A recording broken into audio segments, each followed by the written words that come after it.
the sting of betrayal of Maundy Thursday, the cross of Good Friday, the waiting in silence on Holy Saturday.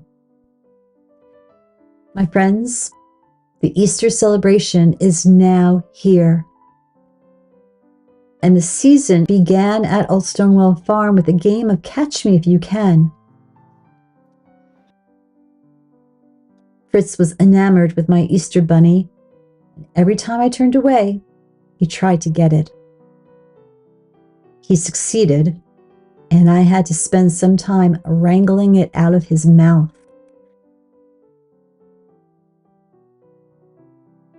With the bunny nice and safe, I then proceeded to get to my eggs. I'm dyeing them the natural way, using red cabbage to create a blue color for the eggs. And then I took red and yellow onion skins and I boiled them together. And that created a yellow dye. People have been coloring eggs for thousands of years. It is said that King Edward I of England in the 13th century ordered 450 eggs to be colored and then decorated with gold leaf. They were presented as Easter gifts to the rest of the royal household. When I told my mother about this, she said, "Well, I don't think your father and I have decorated 450 eggs, but this year will be our 64th year dyeing eggs together."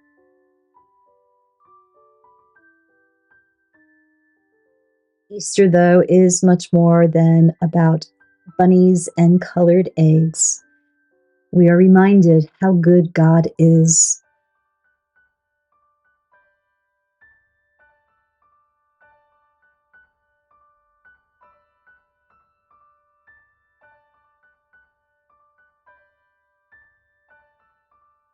The women went to give Jesus a proper burial, and so they prepared spices. And as they walked in the early morning hours to the tomb, in their sorrow they wondered who would roll away the stone.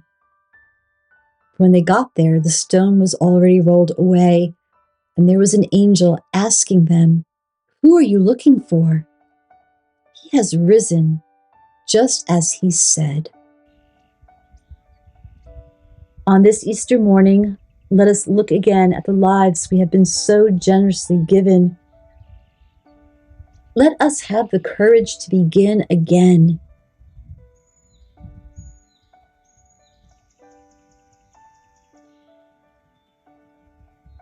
We were sent here to search for the light of Easter in our hearts, and when we find it, we are meant to give it away generously. The dawn that is rising this Easter morning is a gift to our hearts, and we are meant to celebrate it and to carry away from this holy ancient place the gifts of healing and light and the courage of a new beginning.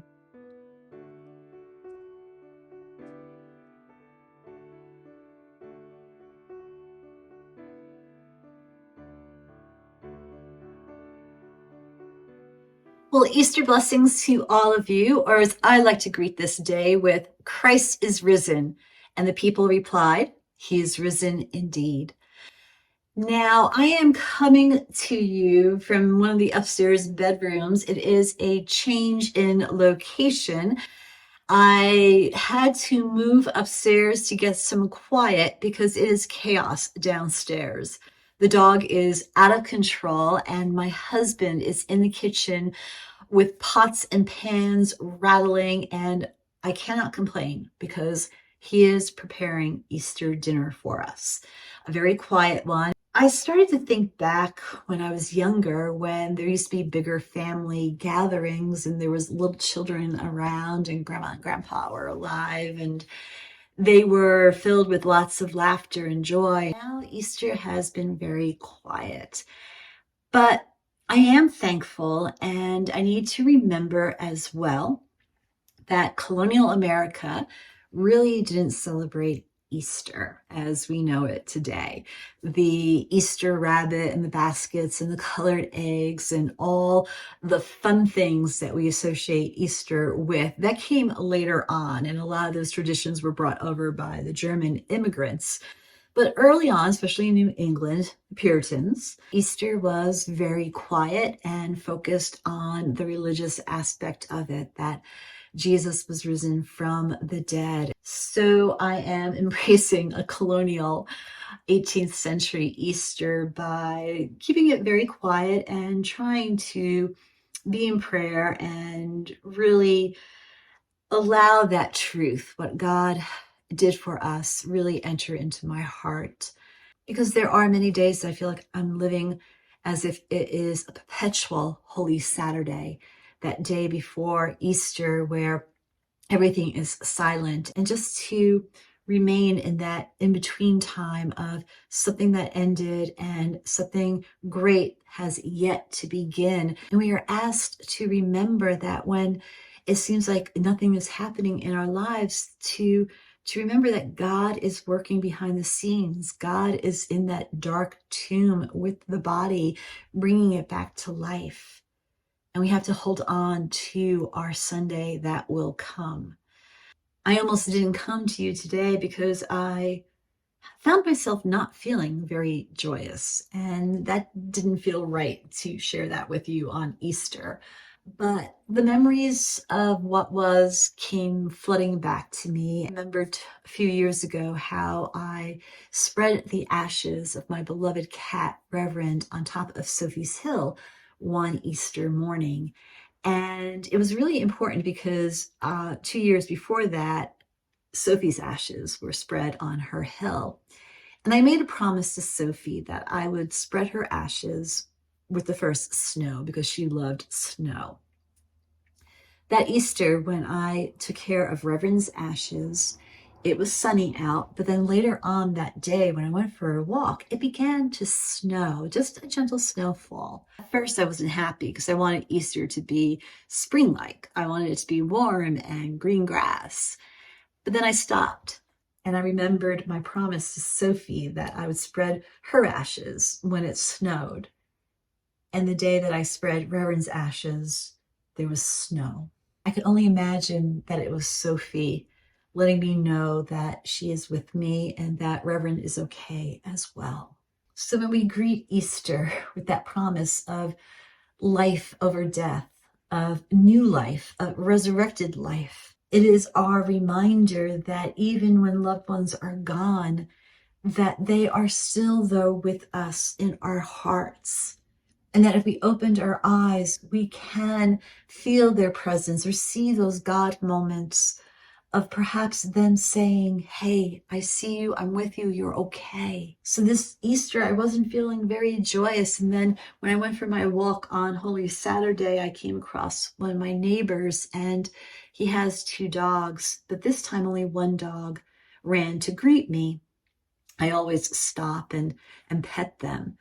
And he came walking over and he let me know that the other dog was put down on Maundy Thursday.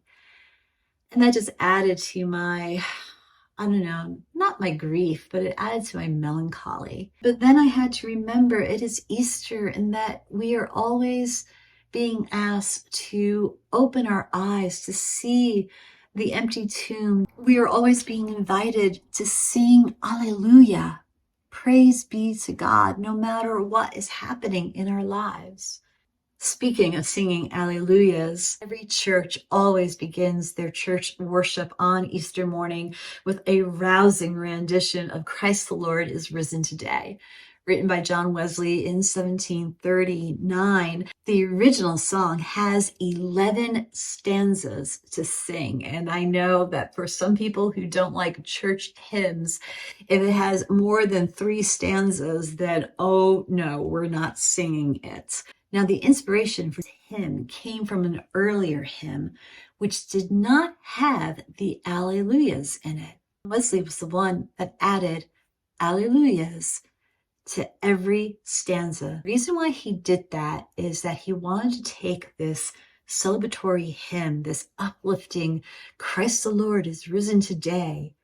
And he wanted to take it to the next level. He wanted it to really be passionate. He wanted the singing to just fill the air. And what better way to greet Easter with not only shouting, Christ the Lord is risen today, but then to add an Alleluia to it, a praise be to God. What if we chose to add alleulias to every day of our lives and not just sing them on Easter? What if every day that we faced, everything that came our way, we would sing Alleluia?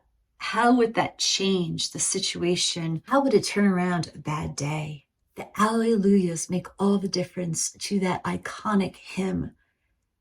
And I believe Alleluias sung every day in our lives can make a difference. Friends, thank you for spending part of your Easter with me here at Olde Stone Well Farm. It is a shortened time together because there is chaos going on downstairs, and I need to just check to see what's going on. But I will be back on Easter Monday as we begin the season of Easter with more stories of how God is showing us new life and how we can become more open to that life that God has for us. So until then, God bless. And remember, addition of Alleluias sung each and every day by you can make a world of difference in your life. It can open your eyes to seeing the God moments.